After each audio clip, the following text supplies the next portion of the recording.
નમસ્કાર મિત્રો, સ્વાગત છે ફરી એક નવા વિડીયોમાં। તો ટેટ 1 ભરતી રદ થઈ છે, એટલે કે સ્થગિત કરવામાં આવી છે। અંતે વિભાગે લીધો છે મોટો નિર્ણય। ફરી ક્યારે લેવામાં આવી શકે છે, આજના આ ઇમ્પોર્ટન્ટ વિડીયોમાં તમામ ઉમેદવારો સુધી માહિતી પહોંચે એ માટે થઈ આપણે આજે વિડીયો બનાવી રહ્યા છીએ। તો મિત્રો, ખાસ જે ભરતી છે એ કેવી રીતે આગળની પ્રોસેસ થશે, સાથે સાથે પરિપત્ર જે આવ્યો છે એ પરિપત્ર શું કહેવા માગી રહ્યું છે, તો આજનો આ વિડીયો છે ખાસ અંત સુધી નિહાળજો। મિત્રો, ચેનલ ઉપર નવા છો, ચેનલને હજી સુધી તમે સબસ્ક્રાઈબ નથી કરી તો કરી નાખજો, બેલ આઇકન પ્રેસ નથી કરી નાખજો, કેમ કે નવી અપડેટો છે આપણે આપતા રહીશું।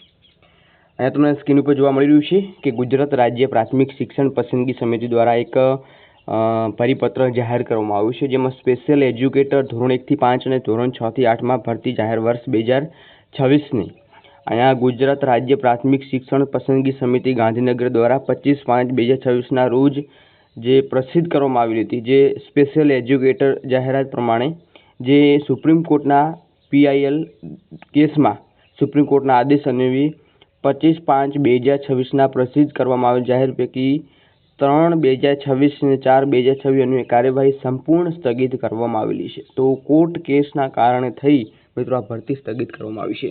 શું જે ટેટ 1ની ભરતી ચાલી રહી છે એમાં પણ આવું કંઈ થઈ શકે છે? તો મિત્રો એની પણ વિગતવાર માહિતી મને ખાસ બનાવી રહેજો, અને ખાસ ટેલિગ્રામ વોટ્સઅપ ગ્રુપ જોઈન નથી કર્યું, વિડીયો ડિસ્ક્રિપ્શનમાં લિંક મળી જશે, ત્યાં તમે જોઈન પણ કરી શકો છો। તો આજના વિડીયોમાં બસ આટલું જ। ફરીવાર નવા ટોપિક સાથે મળીશું, ત્યાં સુધી જય હિન્દ, જય ભારત।